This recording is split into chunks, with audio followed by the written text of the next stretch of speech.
Hi, I'm Dr. Darren Russell from Cairns Sexual Health Service in Australia and also from James Cook University. And I've been asked to talk today, quite an interesting topic. It's the integrated care and prevention for transgender men and women. When I was first asked to give this talk, I thought, oh, this will be pretty easy. I know a bit about this. And then I went and did a bit of a literature search and found there wasn't a lot that was really helpful to me on the topic. And then I panicked a bit, and then I realized, no, this is the kind of work that many of us do in our lives, our professional lives all the time. So I'm going to give you a bit of an idea of what this work entails, and hopefully you find it interesting. So when we're talking about integrated care and prevention, what does it actually mean? Well, I went back to the definitions. And integrated care, also known as integrated health or coordinated care, comprehensive care, seamless care, transmural care, lots of different words. It's a worldwide trend in healthcare reforms and new organisational arrangements focusing on more coordinated and integrated forms of care provision. And the World Health Organization gives the definition that it's a concept bringing together inputs, delivery, management, and organisation of services related to the diagnosis, treatment, care, rehab, and health promotion. So really a lot of words there, but basically the idea is to try and bring services together, bring teams together to deliver better care, better prevention. We're all aware, I think, those of us who work in healthcare, about the various silos that we have, and the lovely saying that silos are for farms, not healthcare, that many organisations work separately from other parts of the healthcare system. So primary care may sit outside a hospital, so that works by itself, and the rehabilitation section works somewhere else. Mental health may work somewhere else, so obstetric care works somewhere else. So there's all these silos that work separately, and especially for people with complex health needs, these don't always work the best. Lawrence Sperling, who's a professor in preventive cardiology at Emory University in the US, says that the ideal model for healthcare would place the patient at the centre, with specialists in each necessary specialism sharing information and working together, perhaps under the overall management of a general practitioner to achieve optimal health outcomes. And I'll talk more about general practice as we go through, because I think it's got a lot of lessons for those of us who work in more specialised fields. Those of us who've worked in HIV for a long time, and you can tell by my lack of hair that I've been around a long time and working in HIV for over 30 years now, and I've seen a lot of things come and go. But HIV integrated care, I'm not talking about transgender individuals here, but just HIV care itself, has been talking about integration for a very, very long time, really from some of the earliest days. And integrated HIV care can be defined as a care model in which specialists from multiple disciplines collaborate within a geographically and temporally constrained clinic environment to provide HIV-infected patients with on-site primary care, specialty services, and other services such as hepatitis C, mental health, substance abuse, social services, etc. And the little diagram there on the right, you can see, talks about some of these other things, with the person living with HIV at the centre. They've got their HIV, but they may have metabolic disease. And obviously in the last few years, this has become increasingly important in the field of HIV. Neurologic disease, arguably less important the last few years. Neoplasia, cardiac disease, renal disease. So all of these conditions sitting outside, and then broader aspects of the person's health, their mental health, their oral care, substance abuse, education, housing, employment, those social determinants of health as well, all designed to improve patient outcomes and improve the quality of life. So the integrated care for someone with HIV aims to bring all of these in together. There have been many different models of HIV care and prevention that have existed worldwide, and they've often changed over the decades, and I've certainly seen that in my 30 years of working in HIV. There are standalone HIV clinics, but other clinics have integrated with other services over the years. That hasn't always gone smoothly, particularly in the early days. Some services did not want to have people with HIV at their clinics. There was a lot of stigma then, and arguably there still is a lot of stigma. And that can be a problem, that you want to involve a cardiology team or a metabolic team or mental health or some other group. And if they don't know much about HIV, there can be stigma, which can be a real problem when you're trying to get better integrated care going. Early in the HIV epidemic, I certainly remember lots of presentations at conferences about the need for integrated care, particularly in the early days with tuberculosis clinics, that you had many parts of the world, particularly poorer countries, where there was a lot of tuberculosis, there was a lot of HIV, and they were treated separately at separate clinics, often miles apart from each other, which kind of made no sense at all from the patient perspective, from the health funding perspective, or from infection control perspectives. So the idea that you could integrate that and have the same group of people treating a person who has HIV and tuberculosis makes a lot of sense. We've seen this with sexually transmitted infections, and many sexual health clinics or STD clinics have been working with people with HIV and were really integral in getting HIV care off the ground, but were then able to provide prevention services and care for people who had STIs as well. Mental health, we've seen drug and alcohol, maternal child health, palliative care, all very important. But I think this slide here on the right, the box there, that only 49% of people living with HIV and TB are receiving treatment for both conditions, and this was from 2021 UNAIDS, really says how far we've still got to go in providing good integrated care. Modern integrated care for HIV can be provided in a lot of places. The hospital infectious diseases services or immunology clinics can provide this, metabolic clinics, and you've got people like Giuseppe Gareldi from Italy setting up great metabolic clinics for people with HIV and integrating that into their metabolic clinic setup and doing great work. Primary care general practice is very common, and HIV is often dealt with in that setting now more and more these days as it's become arguably easier to treat. Maybe group specific or condition specific, so you might be dealing with a group such as African American individuals or Indigenous people, or it might be condition specific, so you might be looking at a metabolic problem or cardiac or renal problem. In Australia, most of our HIV prevention and care occurs in general practices around the country and gives very good outcomes with a whole lot of benefits. And certainly over half the care for people living with HIV occurs in GPs in Australia. There's usually an ongoing doctor-patient relationship. You get holistic health care, preventive screening, care of comorbidities of HIV with a real understanding of those, and it's a one-stop shop. So I think this may be a very good model for integrated care. And in HIV prevention, of course, you see that provision of PrEP and other services is often integrated within sexual health or infectious diseases services.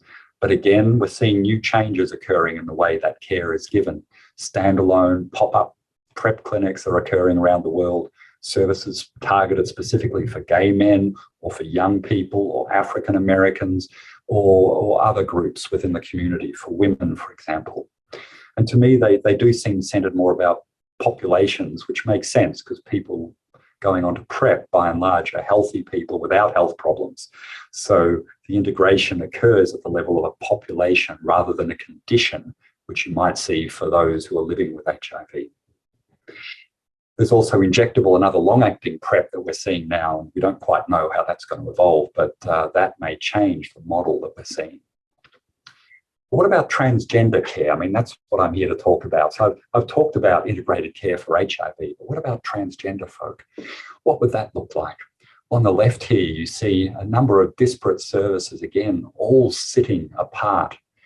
But if you bring them under the one roof and you have, for example, mental health care, hormone treatment, surgery, aftercare, other services, all providing those services for transgender individuals, that's really what I'm talking about here with transgender integrated care.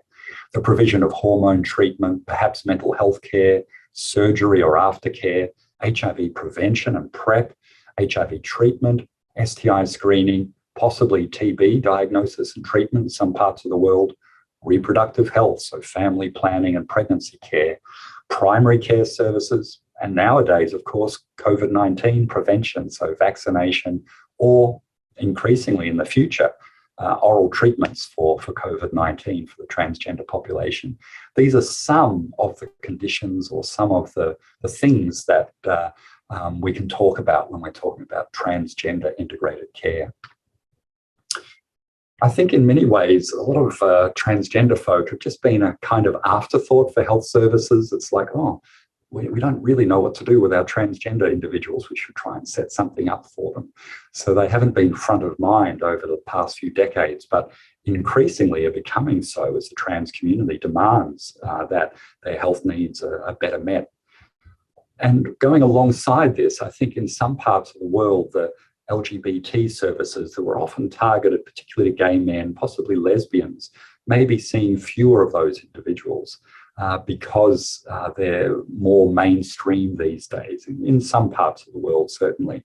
So you may have a decline in need for some of the gay and lesbian services because those individuals are moving to more mainstream settings where there's more acceptance nowadays.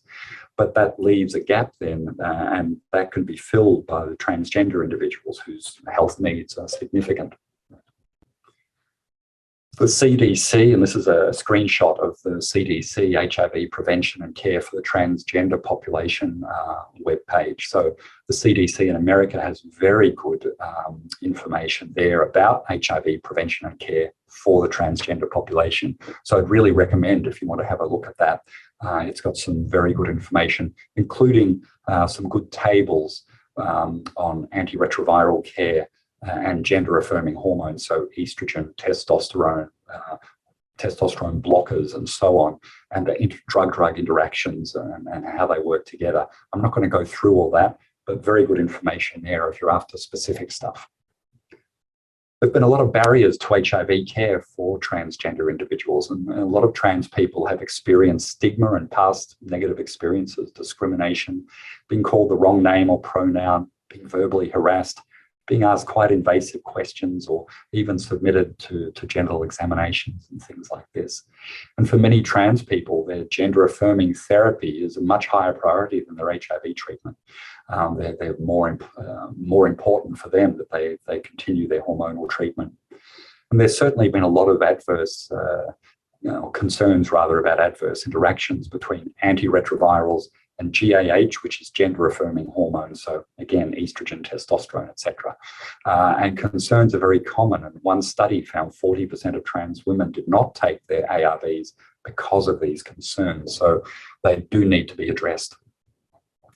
There's some good examples around the world, and as this conference is in Bangkok, alas, I'm not, but hopefully later this year I can get to Bangkok. The wonderful Tangerine Clinic, which many of you will have heard of, and which I've had the pleasure of visiting, and it's just an amazing example of transgender integrated care, situated in central Bangkok. It's a transgender health clinic run by and for the transgender community. It offers sexual health, HIV prevention, HIV care, hormonal treatment. Then you've got in the US, Callan Lord in New York, their clinics in Chelsea, the Bronx and Brooklyn, LGBTQ healthcare, got sexual health, transgender health, dental, HIV prevention, HIV treatment, women's health, COVID-19. So wonderful examples of integrated care there. In Australia, we've got a couple of good examples. There are others as well. I just took these. One of them's a very good one. The other one's mine, but I thought I would share mine anyway. So we have the Equinox Clinic in Melbourne, which is a peer-led, trans and gender-diverse and non-binary health service. Works in partnership with that community to provide a safe environment for gender-diverse clients to get good care. They do primary health care, so general practice, sexual health, hormone initiation and management, PrEP and counselling. So again, great services, and they're in central Melbourne. We're in Cairns. I live in Cairns, which is in the very top of Australia in the tropics. We have about 170,000 people in our city. but we have a big area of 250,000 people that we service. A large Indigenous, so our Aboriginal and Torres Strait Islander populations. It's a very big community, and quite a big HIV population and a transgender population as well. Our clinic does a lot of assessment and hormone prescribing for transgender adolescents and adults. We do sexual health screening, reproductive health, HIV PrEP, and HIV treatment. So once again, we offer our transgender individuals all these services under the one roof. And how do we do that? Well, there's multiple points of entry for trans people at our clinic. They may say, look, I would like hormonal treatment, and that's probably the most common. Or I need referral for gender-affirming surgery. We don't have that surgery available at our clinic, but we can refer to other places that do make that work available. I think I need counselling. We get that quite often. Someone would like to become pregnant. I think I'd like to have a child. How do I go about that? Or we get parents. I think my child is trans. So we have our counsellors who assist those parents. I need a sexual health checkup. Very common. We're a sexual health clinic, so that's our bread and butter. That's what we do. They may have symptoms of an STI and would like a checkup and see what's going on. They might want to commence PrEP for HIV, or they have HIV and are on HIV treatment. We don't have a very large population, not like parts of North America and Latin America with lots of co-infected trans women with HIV. We have relatively small numbers of those in Australia, but we certainly have some individuals who fit into that category.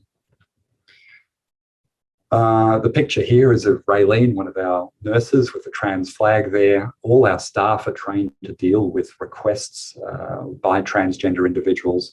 So our doctors, nurses, psychologists, social worker, health promoter, our Aboriginal health workers, pharmacists, the admin team are all used to taking these requests. So people can be referred to us, or they can just walk in off the street, or they can ring up, and we will try and slot them in and find a way to assist them with their care needs. So they may be transgender and wanting PrEP. They may be transgender with HIV and need their hormonal treatment and their HIV treatment. We try and manage all of that in-house, so the person doesn't have to go anywhere else.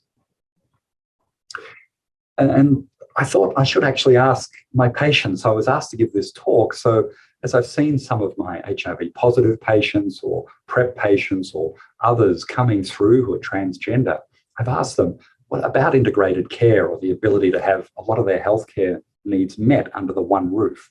What do you think of that? And here's just some random quotes. One person said, I love that I can get everything done here. Another said, it's heaven having all my health needs met at the one clinic. Another said, you guys can prescribe my HIV treatments and my hormones, so I will feel really well looked after. Another older person said, I wish I'd found this kind of clinic when I was younger. It would have made my life a whole lot easier. And why don't you have this set up in every city? And there may well be in a lot of cities, but not everywhere. And some were really happy for the younger transgender people coming through that they could access such a service where their sexual health, HIV prevention, and transgender health needs are all met by the one team. I have put a little caveat down the bottom in the small writing. These are the patients who actually come to see me at the clinic. So there might be a whole lot of others who choose not to come and see me or not to come and see our clinic, and they don't like this model of care. But certainly for the ones who come to us, it seems to work. What are the advantages and disadvantages of integrated care? Well, I think greater patient satisfaction. I don't have any measurement of that, formal measurement, but it makes a lot of sense to me. I think we as clinicians, we doctors, nurses, others, we like to help people. And here we can help people. It's always so dispiriting if you see someone, you say, I can't do that. I have to send you across town to someone else who can do that. A holistic view of health. So we get that helicopter view of the person and all their health needs. I think there's fewer poor patient outcomes, fewer problems, fewer drug-drug interactions that may be missed, for example. Perhaps better screening of transgender individuals for various health needs, cancers, cardiovascular disease, etc. There's a reduction in transmission of infection, I think, by getting people onto PrEP or by testing and treating their syphilis, etc. We're primed to do that all the time. There are some disadvantages, obviously. You need a broader skill set to do a lot of this stuff. HIV doctors are happy writing HIV prescriptions, maybe less comfortable writing estrogen or testosterone prescriptions for their transgender clients. So they have to learn those skills. Perhaps there's a dilution of core skills. My HIV skills could be diluted a bit because I'm doing all this work with transgender health. And maybe a lack of that super specialist skill. You get those individuals in hospital clinics or elsewhere who are really very, very good at certain fields of HIV medicine. A greater workload potentially, and funding. Who's going to fund this if you're seeing more people for more things? Just want to give a bit of a case study of someone who came to see me very recently. I actually just saw her a week ago. I'll call her Fleur. She's a 57-year-old transgender woman. She was diagnosed with HIV back in '92, and she's had numerous antiretroviral combinations since then. She's been on a whole range of medications. She's currently undetectable on Simtuza, so that's darunavir, cobicistat, emtricitabine, and TAF. She takes estradiol, just a low dose, 2 milligrams a day, and soproterone acetate, which is an androgen blocker, just a quarter of a 50 milligram tablet daily, so 12.5 milligrams. She's in I've known Fleur for decades, and she's in a very unconventional relationship with Billy. He's an HIV negative cisgender man with significant mental health and drug and alcohol issues. And I don't believe they're sexually active at the moment, but they certainly have been in the past. He's a smoker, not Billy. Fleur is a smoker of 20 cigarettes a day, or has hypertension, hyperlipidemia, but no interest in modifying her cardiovascular risk factors, no matter how much I bring them up. So in November, she had an acute myocardial infarction and was stented. She's continued her antiretrovirals and commenced on metoprolol, rosuvastatin, and prasugrel. The cardiologists wanted her to stop her estrogen because it was thrombogenic. However, being a transgender woman, Fleur was not at all happy with that suggestion, I can tell you.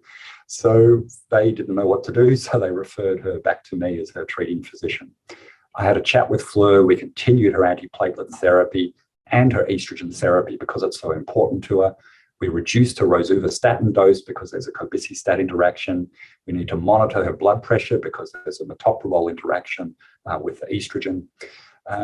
She did stop smoking, but last week she told me she's now smoking 4 or 5 cigarettes a day again. So I'm still unhappy with her doing that, but I'll have to keep working on that, I think. There are different service models. You can see there with Fleur all the work we've had to do. And there have been various people involved, the cardiologists as well, obviously, in that particular setting. So she's needed input from various settings. But having come back to us here at our clinic, we can deal with most of her problems in-house. I understand hormonal treatments. I understand antiretroviral treatments. I understand drug-drug interactions. I understand her need to remain undetectable, but also her need to remain on estrogen. I'm less good with cardiology. I don't understand antiplatelet therapy as well, but I understand it's important. And so as a result, we need to find a way to use all those drugs together. And this is where that integrated care works so well in understanding her health needs and being able to deal with it. There are different service models. There's a micro-elimination model for HIV and Hep C, and I like that. And I think integrated trans care potentially could assist here. If you're trying to really reduce HIV levels in a broader community, then having integrated care for transgender individuals for their HIV prevention and HIV treatment, along with their hormone provision and other things, really servicing that transgender community may help you to achieve micro-elimination of HIV and, in fact, hepatitis C with the new direct-acting agents, sort of one bit at a time or one group at a time. The way, here near my clinic, we've done a lot of work with the local prison and hepatitis C and cleared the prison of hepatitis C, an example of micro-elimination. And we've seen HIV hepatitis C co-infection eradicated in Australia, another example of micro-elimination. But I think having integrated care for transgender individuals, we can really try and reduce the HIV burden in the transgender community by offering integrated care. But how do we do that? Do we change an existing service? Do we add on something to the existing service? So you've got an HIV service, do you add a transgender service on? You've got a transgender health service, do you add an HIV prevention and care component on? Or do you build something new from scratch? Do you start a new clinic? Do you start a new tangerine clinic and set something up for a transgender community? So I suppose there's different models you can consider. And I don't know, but is there any way to have a virtual trans health clinic these days? Can we do a lot more of this via mobile phones and via computers and internet and be tech savvy so we don't need such a big geographic footprint? We don't need such a big building or clinic. Can we do some of this virtually? I would argue we probably can, and it might be an opportunity to look at this. Or can we link existing clinics? So we may have centres that are geographically separate or working differently somehow, but can they be linked to produce a new service by combining existing services? So it's just an idea. I don't know how we can do these things, but each country, each city will probably be a bit different. I think whatever we do, we need to design it with input from the transgender community. The meaningful involvement of people with HIV and AIDS, the MIPA principles are very important, and I would stress they exist for the transgender community. That old saying that we have nothing about us without us. So I think if you're planning anything like this, involve your transgender community, involve your transgender patients in this, find out what they want, what will work for them, because they teach us how to do this. And I think the general practice model from Australia is very good. I alluded to that before, but our GPs do the majority of HIV care in Australia and the majority of transgender healthcare.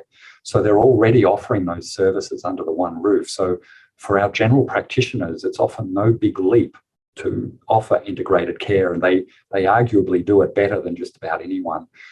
So I think that's a take-home message. That model from Australia probably works very well. So in summary, much of our medical work in HIV medicine and trans healthcare does currently exist in silos. Integrated care has many benefits for patients and the healthcare system. Good models of integrated care currently exist for transgender people, and the guidelines exist for co-prescribing antiretrovirals and gender-affirming hormones. Just go to the CDC website and look those up. But I'd ask you all to maybe consider how your service could offer integrated care to your trans patients. Maybe start small, see what you can do in terms of hormone prescribing for trans people who are requiring HIV prevention or HIV treatment, and see just what is possible. How can you help your transgender community to really be better informed about HIV and about their hormonal treatments and about interactions between them? And how can you reduce HIV transmissions within that community, possibly by offering integrated care? So thank you. That's all I have to say. You can see my team there on the right, quite a lot of them, dressed up in the colour purple, waving the LGBT and trans flags. All our staff try and be really inclusive and supportive of our trans individuals, both the young adolescents we see and the adults. And it's really wonderful to be able to work with such a team. So thank you for the kind invitation to have me talk. I've enjoyed putting this together. I've got my email address down there at the bottom, so if any of you would like to email me, please feel free to reach out. More than happy to talk to you, and I'm not sure I have all the answers, but I'm happy to go through some of the questions with you. So thank you.